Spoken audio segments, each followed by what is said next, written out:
All right. Good morning, everyone. We have a new deck to add to the mix now, Rebecca Campbell deck. It's called the Rose Oracle. The Rose Oracle.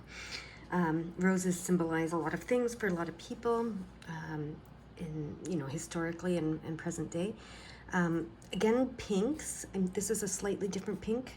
That's softer, kind of very soft pink. That's related to unconditional love. And the rose obviously is related to the divine feminine and that unconditional loving energy. So that's why it's such a soft pink. Anyway, I heard to use these three decks as the premise card for your reading today. So these are the decks you're going to choose from. I'm going to open the energy and we'll get started and see what they have to say to you today. Here we go.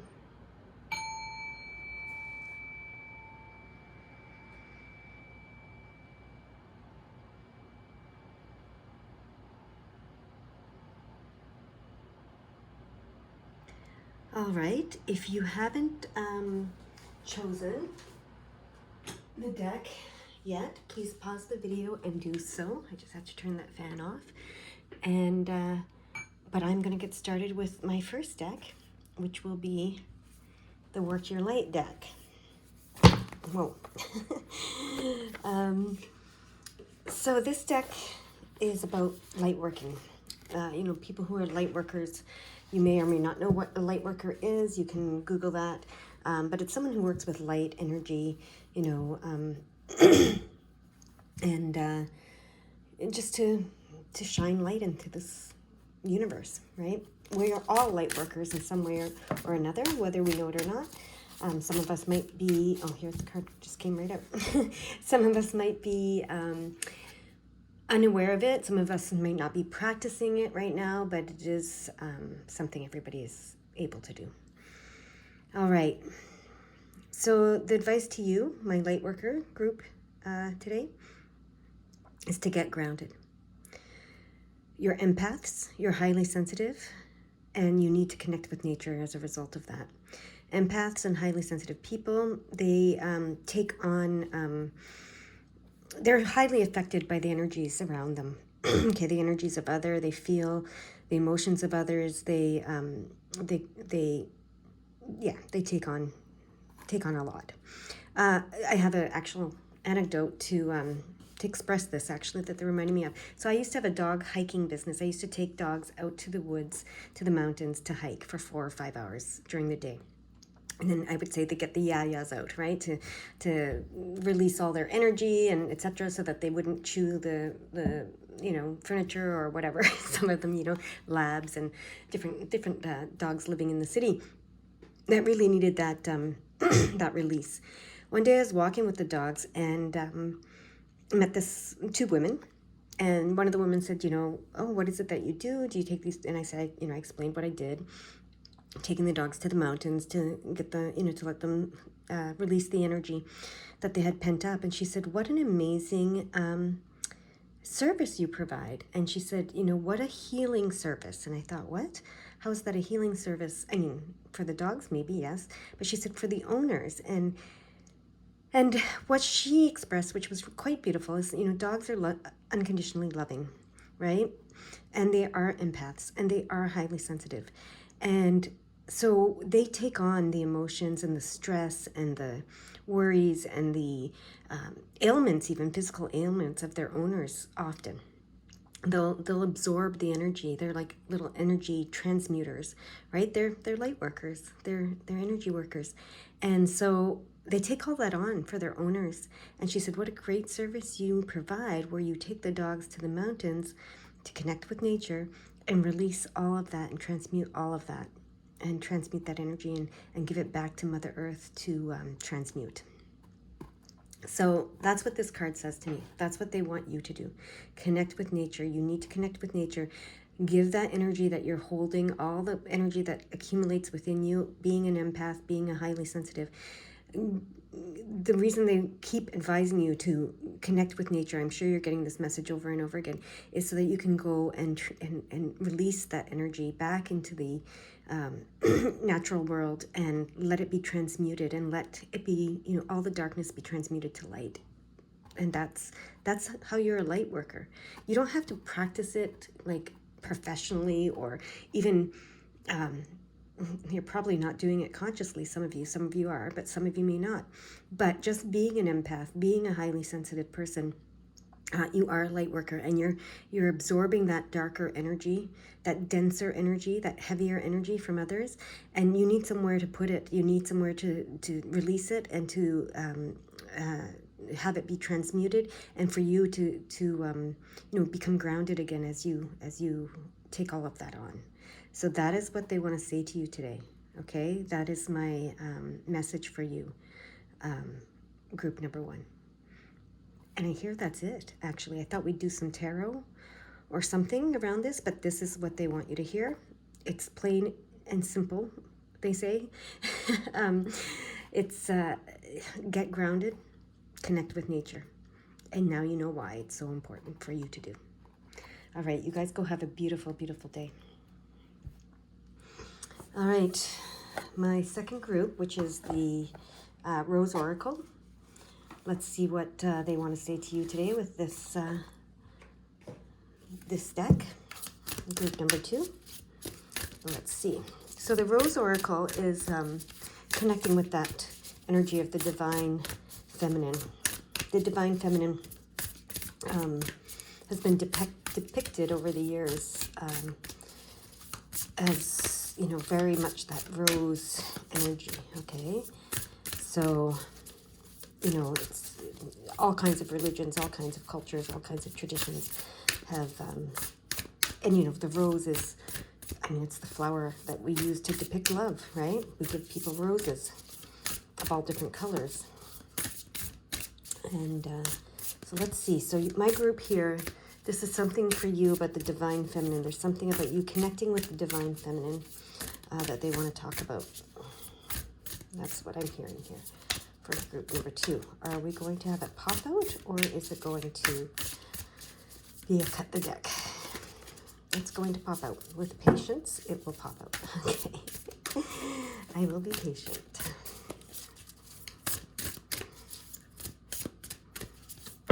Okay. Oh, the grandmothers. Okay. And it's this one, not the others behind it. That's all 3. Okay, we're going to do all 3. First card is the grandmothers. Remember your roots, perspective, and trust the weavings. Okay. Remember your roots, perspective, and trust the weavings. Your grandmothers are trying to connect with you. This is the divine feminine. Remember I said this is about the divine feminine and you connecting with the divine feminine. And your grandmothers, that may be alive or may be past, but they're trying to connect with you. They're trying to help you remember the divine feminine. Remember your roots, perspective, trust the weavings. Do they want me to read the book? They want you to glance at what's the messages in the books, because there are some specific messages. Okay, the grandmothers. I just saw it. Okay, I'm just going to read. The rose was here long before you and me, and long before humanity itself. She holds within her the rememberings of civilizations past, roots that reach back for millions of years and hold the codes of creation. They carry with them the songs of the ancient grandmothers of the earth. Can you hear their song? When this card appears in a spread, it's an invitation to reach all the way back, to go forward, to reach your roots deep, to soar high. The ancient grandmothers are calling for you to remember the wisdom of your ancestry. Okay?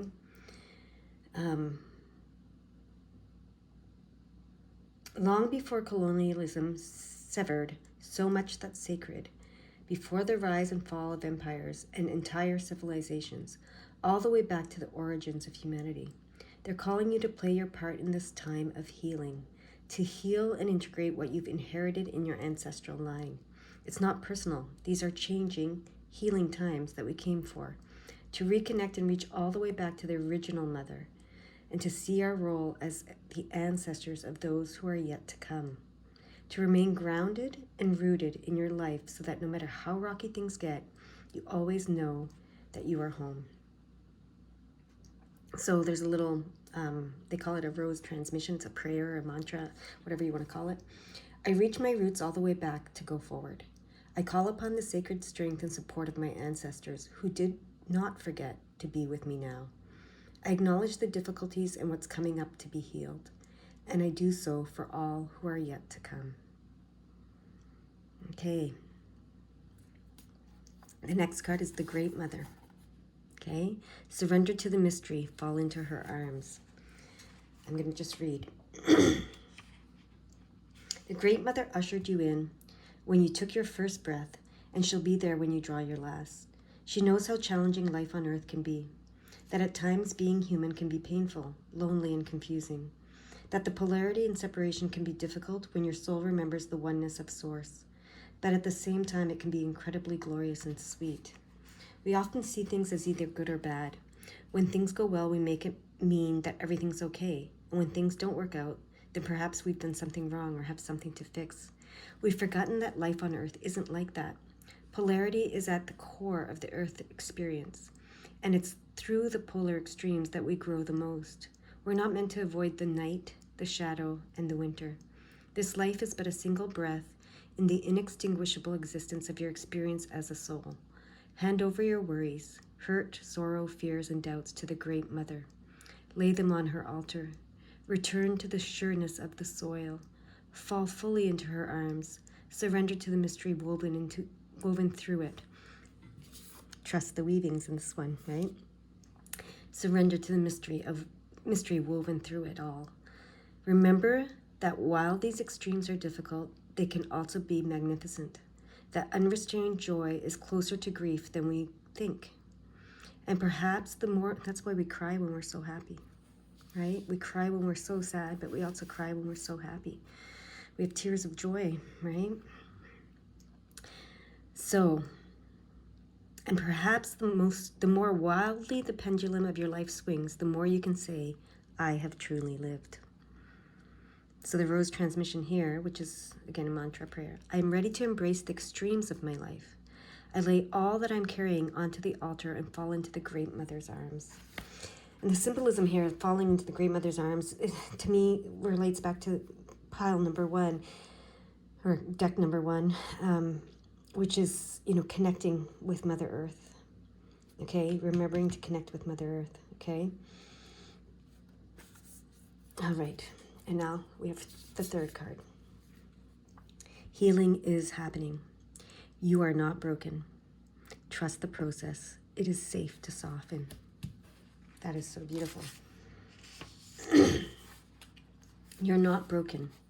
You're part of the ever-changing nature of life. Ever-changing, ever-changing, ever-changing. Change is your natural state. The rose knows that you were never meant to stay the same, to be one single shape, size, or way. You're not normal, and that's normal. You're always becoming more and more of who you truly are. Healing is happening every moment of every day. You're returning to your true state every moment of every day. Call in your support team of people who can hold you in that, who you can trust in the grace of your natural state. A true healer knows that they're not the one doing the healing. Rather, they're holding the vision of the return to wholeness, knowing that wholeness isn't a stagnant state. When you embrace all parts of life, from the ecstasy to the agony, the joy to the grief, the bloom to the fall, the bud to the rosehip, you'll realize that healing is always happening, and life is on your side. No one is immune to the polarity of this human experience. The one way through it is to embrace all parts of it, the light and the shadow. And as any healer or initiate knows, the only way to light is to embrace the shadow within. The shadow, and sometimes the pain, is the portal to your liberation. You're not broken. You're healing. Healing is happening. Trust in the timing of life. The rose transmission for this one is healing is happening. Healing is happening. Healing is happening. That is so beautiful.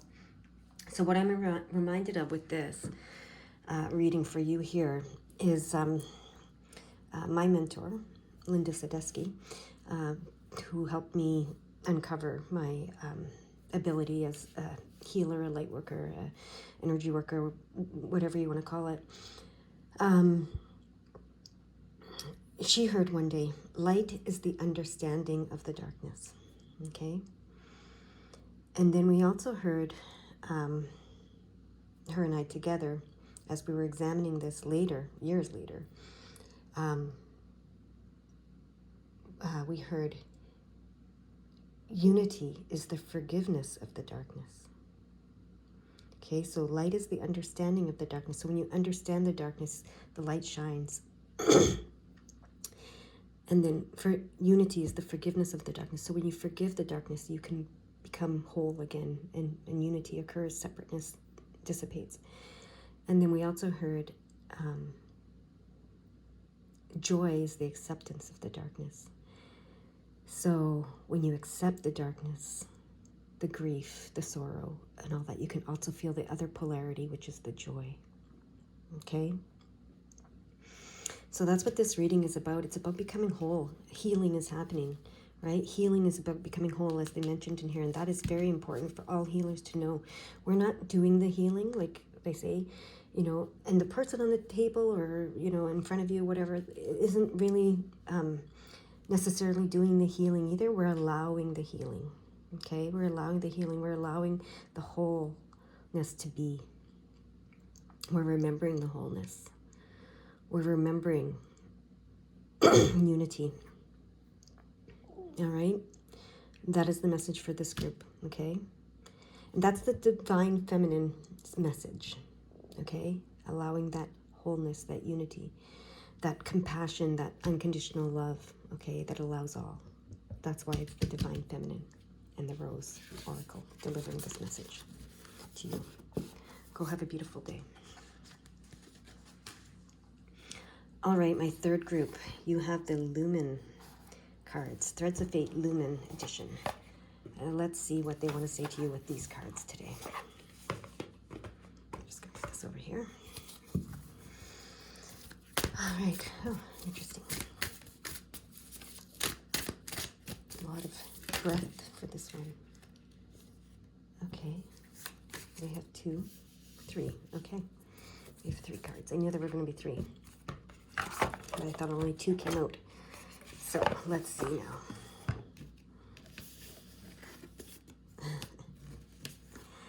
Okay, we have Play, the Revolutionary, and the Maggie. Okay, so I could read the book, but I don't need to, I hear. The message is coming very clear. The revolutionary is you doing it your way, okay? Whatever you're doing. So if you're healing, this is all about bringing light. This is all about light work. This is energy work. This is healing work. This is, whether you know it or not, you're doing those things. And your way is, they're encouraging you to play more with it. Don't be so serious about it. Don't be so heavy about it. Playing is very healing, okay? Finding what brings you joy, finding what brings other people joy, and playing. This is where love and light comes, into action and into life is how it's coming. Look at these dolphins playing. Everybody loves to watch dolphins play, right? That playful energy. It's just so beautiful and so, just look at it. I can't describe it. It's just so beautiful. And you are playful, okay? Your nature is you're very, very playful, okay? And you don't, it doesn't need to be so heavy, okay? You're the revolutionary. You're gonna bring this playfulness into the healing world. That's what I'm hearing. You're gonna bring some playfulness into the healing world. You're gonna do it your way. Okay? You are the Maggie. You are, the magician, the Maggie, the transmuter of energy, and the healer, the manifester, the alchemist. That's all of those words. Okay?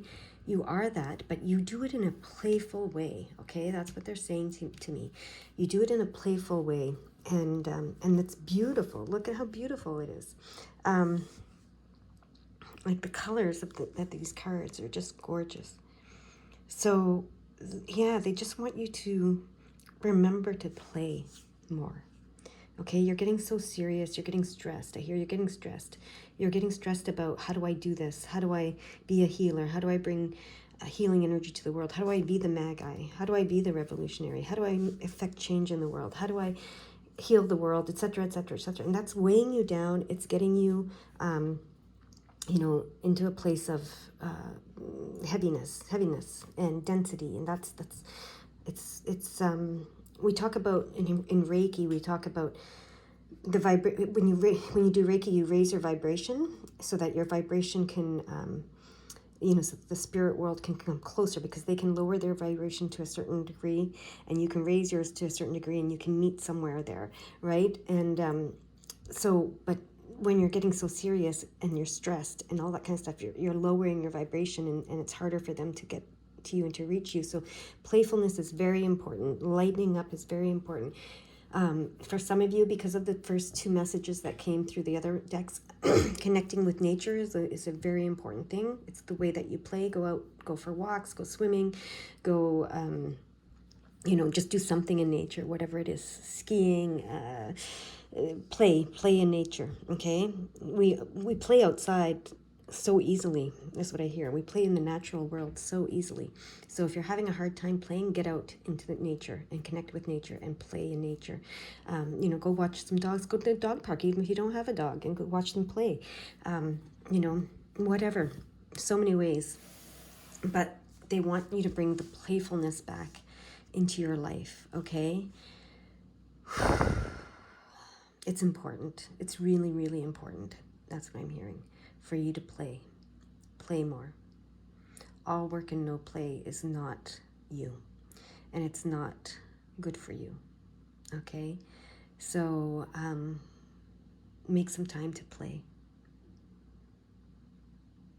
because that is the way that you transform energy, that you transmute energy, that you release energy, that you shine light into the world, that you bring healing and wholeness to the world. Okay, I hear the world is very heavy right now. People are very serious because there's a lot of serious things happening, and there's a lot to be serious about. But we need to balance that with some play. Okay? And that's your role, this pile, this group. Okay? Your role is to be playful, to hold that space for others to see, and to know it's okay to be playful as well. Is there anything else that needs to be said to this group?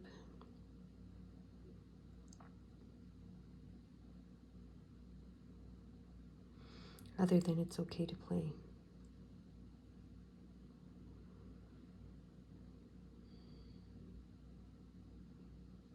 My hands are just holding some energy here, so I'm just waiting to see what's happening here. I'm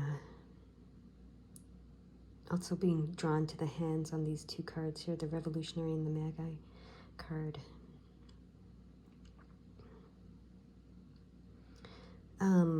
Maybe some of you haven't realized yet that you can feel energy in your hands. Maybe you haven't been exposed to Reiki. Maybe you haven't tried it. Maybe you haven't done energy work or whatever. But what I'm hearing is, or maybe you have and you do recognize it, it's okay to play with the energy. That's what I'm hearing. It's okay to play with the energy. Oh, that lightened the energy up a lot. It's okay to be playful with the energy and to play with the energy. It doesn't have to be all drama and trauma. And, I know when I started my healing journey, energetic healing journey, it was very intense and a lot of intense energy and heaviness and etc. And we kind of get addicted to that a little bit because we know something's happening when that's happening. But you can have the lighter energy, the playful energy, and you can play with the energy, and it doesn't have to be so dramatic and traumatic. Okay, that's what they're saying. Healing doesn't have to be dramatic and traumatic. It can be playful. That's what I'm hearing. That's what you need to hear. We are complete with your message. You go have a beautiful, beautiful day. Get out there and play. Bye-bye now.